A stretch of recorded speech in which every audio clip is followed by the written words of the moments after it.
என்னப்பா வர வர இது ட்ரெண்டிங்காக போகுதா? மதுரை உசிலம்பட்டியை சேர்ந்த நாகம்மாள் இவங்க வந்து 96 வயசு ஆகுது. இவங்களுக்கு உடல்நல குறைவுனால இறந்து போயிருக்காங்க. இறக்கறதுக்கு முன்னாடி அவங்க ஃபேமிலி கிட்ட சொல்லியிருக்காங்க, என்னோட இறுதி சடங்கை வந்து ரொம்ப கிராண்டாக பண்ணணும், ஆடல் பாடல் நிகழ்ச்சியோட கிராண்டாக பண்ணணும் அப்படின்னு சொல்லி அவங்க கடைசி ஆசையாக சொல்லியிருக்காங்க.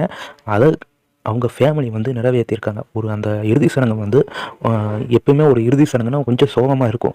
அவங்க பிடிக்குதோ பிடிக்கலையோ சோகமாக தான் இருக்கும். அம்மா சொன்ன ஒரு வார்த்தைக்காக வந்து அவங்க ஃபேமிலி வந்து அது ஒரு திருவிழா மாதிரி வந்து அந்த செட்டப்லாம் போட்டு ஆடல் பாடல் நிகழ்ச்சியோட அந்த இறுதி சடங்கு நடத்தி முடிச்சிருக்காங்க.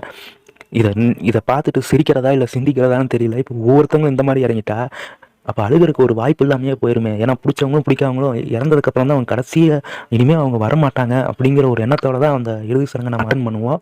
ஆனால் வந்து இப்படி ஒவ்வொருத்தவங்க சொல்ல ஆரம்பிச்சிட்டாங்கன்னா அவ்வளோதான், அழுகிறதுக்கு ஒரு வாய்ப்பு இல்லாமல் போயிடும். இது ட்ரெண்டிங் ஆகக்கூடாது. இருந்தாலும் அந்த பாட்டியோட கடைசி ஆசையை வந்து அவங்க நிறைவேற்றினதில் ஒரு சந்தோஷமாக அவங்க ஆத்மா போய் சேரும்.